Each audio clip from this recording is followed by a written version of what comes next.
വണ്ടി ഇതാക്കണു മറാസോ ആണ്. 2018 model, 18 December മാസം ഉണ്ട്. വെറും 40,000 കിലോമീറ്ററോടെ ഡീസലാണ്. ഒരു 15 കിലോമീറ്റർ ലെവലിലൊക്കെ മൈലേജ് കിട്ടുന്ന 7 സീറ്റർ ഉണ്ട്. ഇതിന് 8 ലക്ഷം രൂപയാണ് നമ്മൾ ഉദ്ദേശിക്കേണ്ടത്. M4 ആണ് വേരിയൻ്റ് വരുന്നത്. ഫുള്ള് ലോൺ തന്നെ വണ്ടി നമുക്ക് കിട്ടും. 1 രൂപ മുടക്കേണ്ട ആവശ്യമില്ല. ഫുള്ള് ലോൺ നമുക്ക് ചെയ്യാൻ കഴിയും. 2017 model S cross diesel hybrid.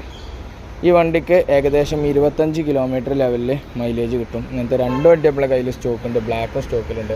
വണ്ടി കറക്റ്റ് ജെന്യൂൻ സർവീസുള്ള സിംഗിൾ ഓണർ വണ്ടിയാണ്. 7,60,000 രൂപയാണ്. ഇൻഷുറൻസ് പുതിയത് എടുത്തുതരും. ഫുള്ള് ലോണും ചെയ്തുതരാം. 2015 മോഡൽ ഇന്നോവ ആണ്. G4 ആണ്. ടൈപ്പ് 4 ആണ്. 9,75,000 രൂപയാണ് നമ്മൾ വില ഉദ്ദേശിക്കേണ്ടത്. ഒരു വണ്ടിയും കൂടി നമ്മളെ കയ്യിൽ സ്റ്റോക്കിലുണ്ട്. 2 വണ്ടിയുണ്ട്. അപ്പോൾ ഇന്നോവക്ക് ആവശ്യമുള്ള വിളിച്ചാൽ 8 ലക്ഷം രൂപ ലോണ് കാര്യങ്ങൾ കിട്ടും. ഞാൻ എൻ്റെ ക്രിസ്റ്റ V ഓപ്ഷൻ വരുന്ന ജെന്യൂൻ സർവീസ് കമ്പനിയിൽ പോയ 2017 മോഡൽ